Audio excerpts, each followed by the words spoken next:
আসসালামু আলাইকুম সুপ্রিয় দর্শক, আপনাদের ভালোবাসা আসলাম এক অসহায় মেয়ের কাছে। আমরা শুনবো তার জীবন কাহিনী। আসসালামু আলাইকুম। ওয়ালাইকুম সালাম। আসসালামু আলাইকুম। ওয়ালাইকুম আসসালাম। আপু কেমন আছো? আলহামদুলিল্লাহ ভালো আছি। আপনি ভালো আছেন? আল্লাহ তালা খুব ভালো রাখছে। যাই হোক, তোমার নামটা কি কি জানো? মায়া। মায়া। তোমার দেশের বাড়ি কোথায়? রংপুর। রংপুর। রংপুর। এখানে কি তোমার জন্ম? রংপুরেই জন্ম? জি। তোমার ফ্যামিলিতে কে কে আছে? ফ্যামিলিতে বাবা মা আছে আর আমরা 3 বোন। 3 বোন। বিয়ে হয়েছে 2 বোন।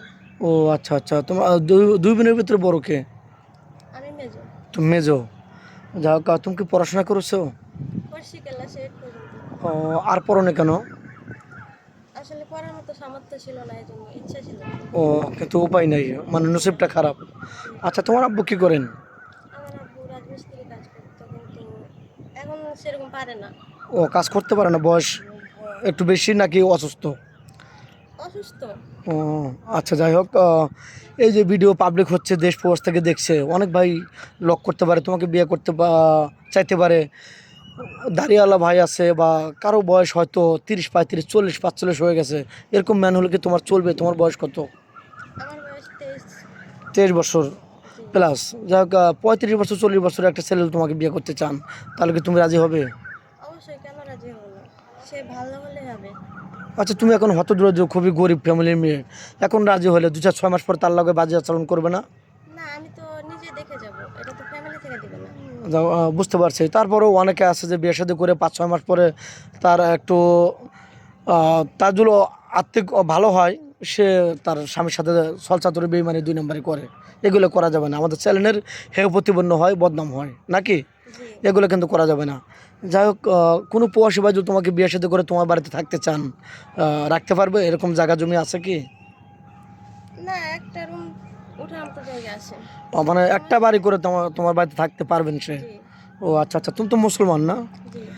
নামাজ কালাম তো পড়ো? জি পড়ি। হ্যাঁ, নামাজ কালাম পড়তে হবে। যাই হোক, এক কথা, গোবরে পদ্ম ফুল, অসহায় মেয়ে, বাবা কর্ম করতে পারেন না, এই জন্য আমাদের চ্যানেলে আসছে যে একটু সাড়া পাইলে তার ফ্যামিলিটা একটু হ্যাপি থাকতো। টাকার অভাবে বিয়ে দিতে পারছেন না মেয়েটাকে, তাই নাকি? রাইট বললাম?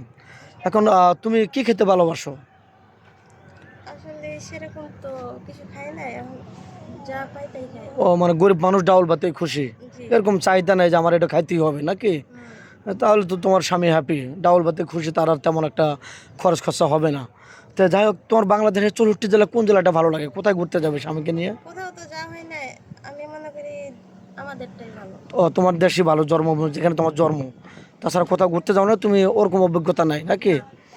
আচ্ছা, তোমার একটা ভালো ছেলের সাথে বিয়ে হলো, তোমাকে 5 ওয়াক্ত নামাজ পড়তে বললেন, হিজাব পরে পর্দা করে চলতে বললেন, তুমি কি ওটাকে খারাপভাবে নেবে নাকি ভালোভাবে নেবে?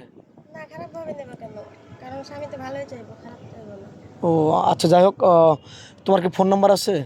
জি না, আমার ফোন নাই, নাম্বার করতে হবে। কারো জীবন গল্প 2, 4, 5 মিনিটের মতো শেষ করা যায় না। মেয়েটার কোনো ফোন নেই, আদৌ ফোন কিনেনি, মেয়েটা খুবই অসহায়। আমাদের নাম্বার দেওয়া থাকবে, কেউ ভিডিও কল দেবেন না, অডিও কল দেবেন। ভিডিও কল দিয়ে ব্লক করতে বাধ্য হবে। স্ক্রিনশট মেরে আমাদের কাছে পিকচার পাঠিয়ে দেবেন, আমরা মেয়েটাকে দেওয়ার চেষ্টা করব। ভালো থাকবেন, সুস্থ থাকবেন, এই বলে শেষ করে দিলাম। আল্লাহ হাফেজ।